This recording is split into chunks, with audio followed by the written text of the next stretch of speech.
ഇടതുപക്ഷ സർക്കാരിൻ്റെ കാലം എന്ന് പറയുമ്പോൾ മറ്റ് സർക്കാരുകളുടെ കാലം പോലെയല്ല. നമ്മളൊരു ജനാധിപത്യപരമായിട്ടുള്ള ഒരു ഹ്യൂമാനിറ്റേറിയൻ ഗ്രൗണ്ടിലുള്ള ഒരു സമീപനം നയപരമായിട്ട് തന്നെ പ്രതീക്ഷിക്കും.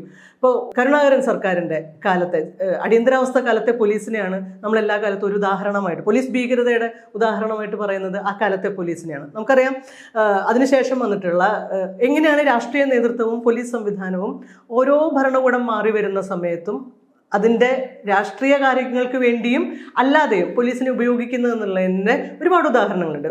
വലിയ ഉദാഹരണമാണ് കരുണാകരൻ പോലീസിൻ്റെ ആഭ്യന്തര മന്ത്രിയായിരുന്ന സമയത്തുള്ള, മുഖ്യമന്ത്രിയായിരുന്ന സമയത്തും എങ്ങനെയാണ് പോലീസ് സംവിധാനത്തിനെ രാഷ്ട്രീയ നേട്ടങ്ങൾക്ക് വേണ്ടി ഉപയോഗിച്ചെന്നുള്ളതിൻ്റെ കൃത്യമായ തെളിവുകളുണ്ട്.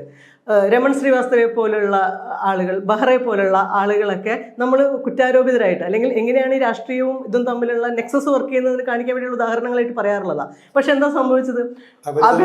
അവര് തന്നെയാണ്, അതേ സംവിധാനം തന്നെ. ഈ രണ്ടുപേരും പിന്നീട് റിട്ടയർ ചെയ്തതിന് ശേഷവും ഇതിൻ്റെ ഉപദേശകരായിട്ട് രമൺ ശ്രീവാസ്തവ തിരിച്ചു വരുന്നു എന്നുള്ളത് ഒരു രാഷ്ട്രീയമായിട്ടുള്ള വൈരുദ്ധ്യമായിട്ട് നമുക്ക് തോന്നും.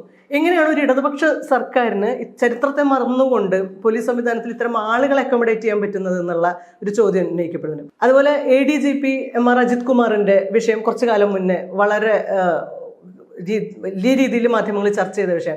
എങ്ങനെയാണ് RSSുമായിട്ട് ഈ രാഷ്ട്രീയ ബാന്ധവത്തിൻ്റെ കാര്യം പറയുമ്പോൾ അത് പറയാതെ പോകാൻ പറ്റില്ല. എങ്ങനെയാണ് RSS BJP നേതൃത്വവുമായിട്ട് ഒരു പോലീസ് ഉദ്യോഗസ്ഥൻ ചർച്ച നടത്താൻ വേണ്ടി പോകും? എന്താണ് ചർച്ച നടത്തിയതെന്ന് നമുക്കറിയില്ല. അത് കൃത്യമായിട്ടുള്ള ഒരു രാഷ്ട്രീയ ഉത്തരം മുഖ്യമന്ത്രിയുടെ, ആഭ്യന്തര വകുപ്പ് ഭരിക്കുന്ന മുഖ്യമന്ത്രിയുടെ ഭാഗത്ത് നിന്ന് ഇതുവരെ ഉണ്ടായിട്ടുമില്ല. അതുമാത്രമല്ല, DGPമാരായിരുന്ന R Sreelekha, Jacob Thomas, TP Senkumar അവരൊക്കെ എത്തിപ്പെട്ടത് സംഘപരിവാർ പാളയത്തിലാണ് എന്നുള്ളത് കേരള സമൂഹത്തിന് മുന്നിൽ നിൽക്കുന്നൊരു വസ്തുതയും കൂടിയിട്ടാണ്.